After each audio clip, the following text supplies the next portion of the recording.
九巴 234X 係一條來往荃灣同尖沙咀嘅路線，取道青山公路荃灣段、大涌道、荃灣路、葵涌道、長沙灣道、彌敦道及梳士巴利道。一聽就知唔快，但九巴標榜為特快路線，一齊睇下佢客源分佈點樣同幾快啦。首先我哋今日乘搭嘅係星期六下午2點50分由尖沙咀摩地道開出嘅班次，喺總站上咗9個人。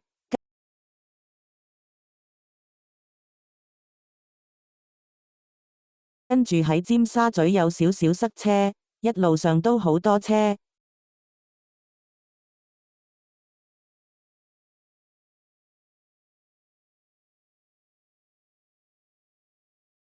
可能因為星期六嘅關係，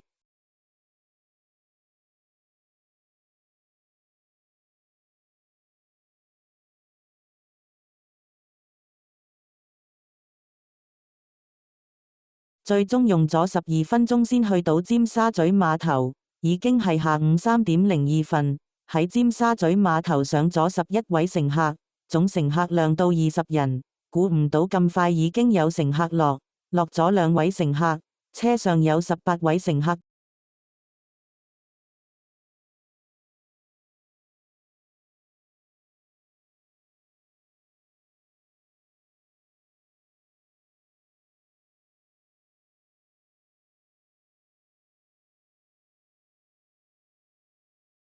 跟住一路都好多車，最終用咗9分鐘先去到尖沙咀轉車站中間道。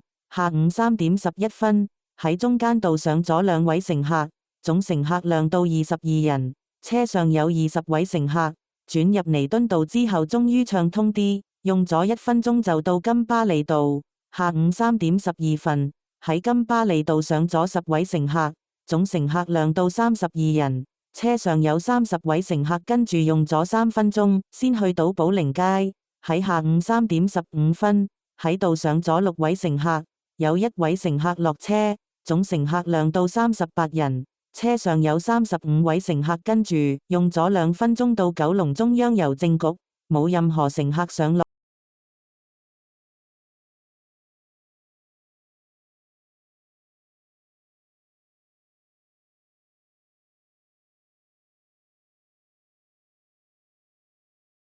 過咗3分鐘，到達碧街巴士站，上咗6位乘客，總乘客量到44人。車上有41位乘客。過多2分鐘，喺下午3時22分到達山東街巴士站，上咗19位乘客，總乘客量上升至63人。車上有60位乘客，係全程車最多人上車嘅地方。4分鐘之後，喺下午3時26分到達了拔街巴士站，上咗16位乘客，總乘客量到達咗79人之多。車上有76位乘客，係全程車第2多人上車嘅地方。過多3分鐘，喺下午3時29分到達太子站巴士站，上咗3位乘客，總乘客量到82人。車上有79位乘客。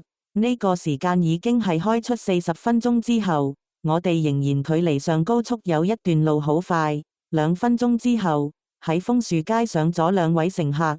過多3分鐘，喺下午3時34分抵達北河街巴士站，上咗6位乘客，同時落咗4位乘客，總乘客量90人。車上有83位乘客。之後，巴士4分鐘之後，喺怡國苑上咗6位乘客，總乘客量96人。車上有89位乘客。跟住，巴士喺2分鐘之後，喺長沙灣遊樂場巴士站上咗2位乘客，同時落咗1位乘客，總乘客量98人。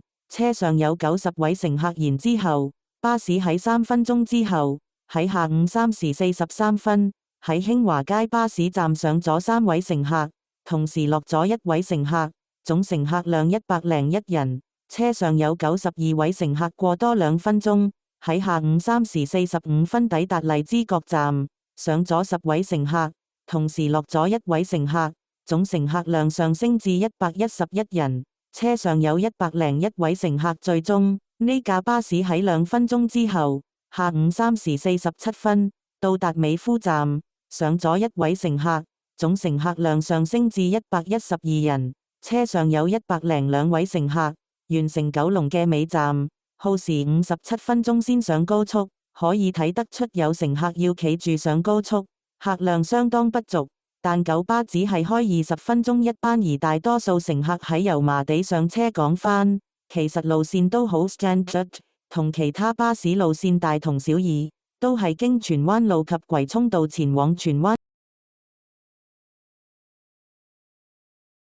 話咁快已經到荃灣，下午3時54分到達奇德尊新村，落咗19位乘客，總乘客量不變。車上有82位乘客，由拔街開始計只需28分鐘就到荃灣市區，但其實已經係開車之後1個鐘有多。下午3時57分到達滿樂大廈，落咗13位乘客，總乘客量不變。車上有69位乘客，下午4時到達建明街，上咗7位乘客，同時落咗20位乘客，總乘客量上升至119人。車上有56位乘客，1分鐘之後，喺下午4時01分到咗福來村永樂樓，落咗2位乘客，總乘客量不變。車上有54位乘客。